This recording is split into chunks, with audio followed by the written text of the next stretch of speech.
Quelles sont les peines encourues selon le code pénal sénégalais par les membres de la Légion d'intervention de la gendarmerie que nous avons identifiés, qui ont participé hier à l'arrestation arbitraire puisqu'illégale de M. Sonko?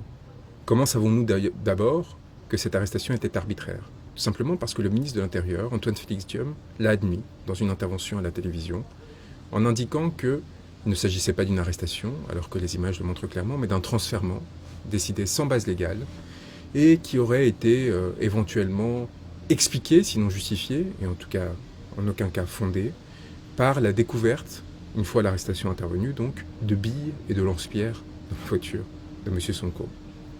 10 à 20 ans de détention à des travaux forcés. Voilà ce qu'encourent les membres de la Légion d'intervention de la gendarmerie. C'est l'article 334 du Code pénal sénégalais. Seront punis de la peine des travaux forcés à temps de 10 à 20 ans ceux qui, hors les cas où la loi ordonne de saisir les prévenus, auront arrêté le détenu. Mais ne nous en tenons pas là. Et regardons ce qu'encourent les membres des forces de sécurité qui aujourd'hui, sans mandat, sans instruction judiciaire, empêchent M. Sonko de circuler librement, de voir ses proches, ses avocats et les membres de sa formation politique. Article 110 du Code pénal sénégalais. Les fonctionnaires publics chargés de la police administrative ou judiciaire, qui auront refusé ou négligé de déférer à une réclamation légale tendant à constater les détentions illégales et arbitraires, partout où elles se déroulent, et qui ne justifieront pas de les avoir dénoncées à l'autorité supérieure, seront punis d'un emprisonnement de 5 à 10 ans et tenus de dommages et intérêts. Seront également punis, article 113, de la dégradation civique, tous procureurs généraux, procureurs de la République, substituts, juges, officiers publics, qui auront retenu ou fait retenir un individu hors des lieux déterminés par le gouvernement ou par l'administration publique, sans qu'il ait été préalablement mis également en accusation.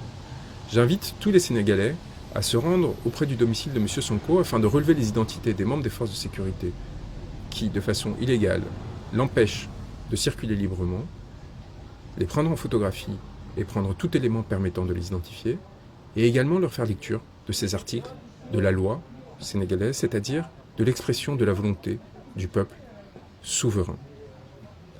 J'invite également le ministre de la Justice, qui a balayé d'un revers de main le travail que nous sommes en train d'effectuer concernant la Cour pénale internationale, à s'inquiéter de ce que son pouvoir ne perdurera pas, et que nous avons grande confiance dans le fait que bientôt, de nouvelles autorités politiques cherchant à mettre fin à l'impunité et aux exactions qui ont coûté la mort à des dizaines de manifestants au Sénégal depuis 2021, privant de leur liberté ou blessant des centaines, voire des milliers d'autres, et bien que ces efforts ne se tourneront pas seulement vers la Cour pénale internationale, nous avons de solides relais, mais également vers les juridictions nationales de l'ensemble de la CEDEAO et de l'Union européenne, et enfin, évidemment, lorsque la transition politique interviendra, au sein des juridictions locales. Et qu'à partir de là, ces inquiétudes devraient être un peu plus prononcées, car en tant que garde des Sceaux et ministre de la Justice, il a une responsabilité directe dans les exactions qui viennent d'être commises.